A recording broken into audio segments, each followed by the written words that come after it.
tá jogando com a Jogando aí, pessoal. Em silêncio, não tá cadê seus lugares? Pô, cadê sua cadeira, mano? Uai, pegado. Gabriel. Elias, maluco. Olha, o que é isso aqui? Uma vai na cabeça. Para. Então, na aula de hoje nós vamos falar sobre diversidade religiosa, mais precisamente de cristianismo. Cristianismo que é uma religião do planeta, tem mais de 2 bilhões de fiéis. Sério, louco. E cujo livro sagrado é a Bíblia. A palavra de origem grega, Bíblia vem de biblos, em grego significa um conjunto de livros. Os católicos são 73 livros, dos evangélicos 66. Hoje a gente vai falar de um livro específico da Bíblia do Novo Testamento. A divergência entre católicos e protestantes está no Antigo Testamento. São 7 livros a mais dos católicos. No Novo Testamento, tanto católicos quanto protestantes ou evangélicos têm o mesmo tanto de livros, que são 27. Dos 27 tem os 4 evangelhos, tem o livro dos Atos dos Apóstolos. Um dos evangelhos foi escrito por Lucas e tem o livro dos Atos dos Apóstolos também escrito por Lucas, que teria sido discípulo de Paulo. Paulo, que é considerado um apóstolo, mas um apóstolo abortivo, o menor dos apóstolos, porque ele não chegou a conhecer pessoalmente Jesus. Apóstolo significa aquele que foi enviado pessoalmente por Jesus. Paulo não havia sido enviado pessoalmente, ele não conheceu Jesus em vida. Ele foi conhecer Jesus só depois que Jesus morreu e ressuscitou, e Jesus teria aparecido para ele no caminho de Damasco. Ele estava indo de cavalo. Paulo era um perseguidor, um assassino de cristãos, ele mandava prender e matar cristãos. E no caminho ele acabou caindo no cavalo, como a luz que apareceu, ele ficou cego e depois se converteu. E os cristãos na igreja primitiva tinham sua fé constantemente sob julgamento, tanto no Império Romano quanto também na Judéia, na região ali da Palestina, na região da Galiléia de Jerusalém. Na região da Palestina da Galiléia, eles eram perseguidos pelos judeus.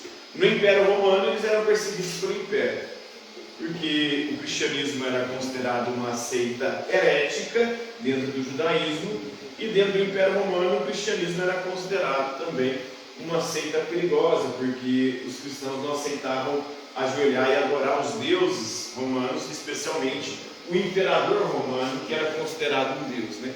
Então a fé estava constantemente sob julgamento. O próprio Paulo, nós vamos falar hoje da prisão de Paulo. Paulo que foi preso e depois foi condenado à morte, ele foi decapitado. Os primeiros cristãos praticamente todos foram assassinados. Então o cristianismo nos seus primórdios era uma religião de perseguidos, de mártires. Inclusive o martírio era o ideal de santidade nessa igreja primitiva, porque eles acreditavam que morrendo pela fé eles já iam direto para o céu.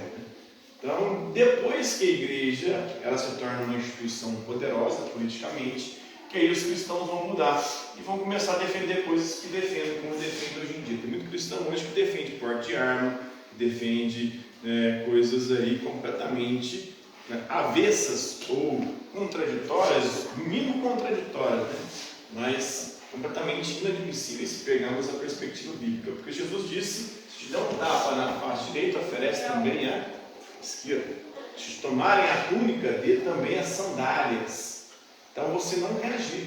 O cristão não é aquele que reage, pelo contrário, é aquele que dá a vida pelo próximo, não é aquele que mata para poder proteger o próximo, como muitos cristãos hoje defendem. Isso não tem nada a ver com o cristianismo, pelo menos com o que Jesus ensinou e com o que os primeiros apóstolos viveram. Nenhum apóstolo pregou revolução, nenhum apóstolo pregou para pegar em arma, lutar contra o império ou lutar contra os judeus. Pelo contrário, ensinava você a pregar o amor, a misericórdia, o perdão.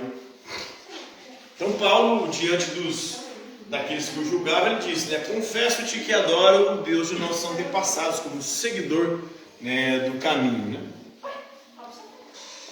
Então, ele acreditava no Deus dos antepassados, o Javé, Jeová, o Iavé, aquele que eu sou aquele que é, como ele se revelou para Moisés, e as profecias do Antigo Testamento para Paulo haviam se cumprido da pessoa de Jesus Cristo. Jesus Cristo é aquele que o Antigo Testamento a todo momento falava sobre.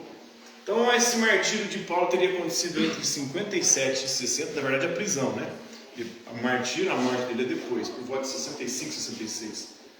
Entre 57 e 60, ele foi perseguido em Jerusalém, foi perseguido na Cesareia Marítima. Então, apóstolo de Cristo, aquele que foi enviado, na verdade, como eu disse, Paulo não conheceu pessoalmente Jesus. Ele foi julgado ali por Cláudio Lísias, né, que era um tribuno, funcionário militar do alto escalão, e era um comandante também da guarnição romana em Jerusalém. Na verdade, Cláudio Lísias sempre prende ele. Os procuradores romanos são aqueles que vão julgá-lo, né? Eram os governadores da Judéia na época. Só para terminar aqui, primeiro Marco Antônio, Félix, ele governou a Judéia de 52 a 60 depois de Cristo. Depois o Pórcio Festo, que governou lá entre 60 e 62 depois de Cristo. E o Agripa II, que era bisneto de Herodes, o grande, lá da Bíblia. Herodes foi aquele que mandou matar as crianças lá no que Jesus nasceu ali, porque disseram que tinha nascido o rei dos judeus, né?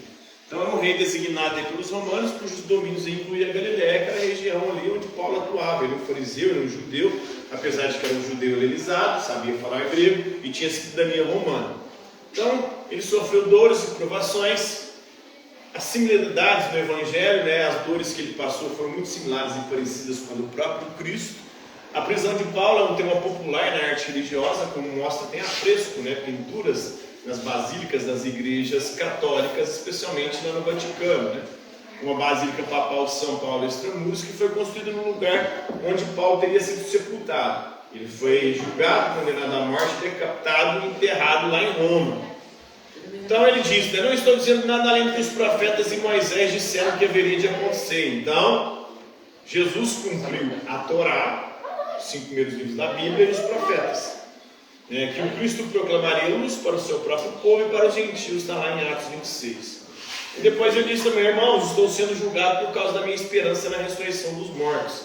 Os fariseus, que era o partido ao qual Paulo pertencia, acreditavam na ressurreição dos mortos.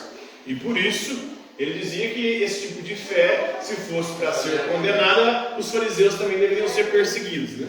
Ele acabou sofrendo a perseguição e o martírio, isso era muito comum na igreja primitiva, praticamente. Todos os primeiros apóstolos e discípulos diretos dos apóstolos foram perseguidos e mortos ali na igreja primitiva. Beleza? Eu quero me dar uma coisa para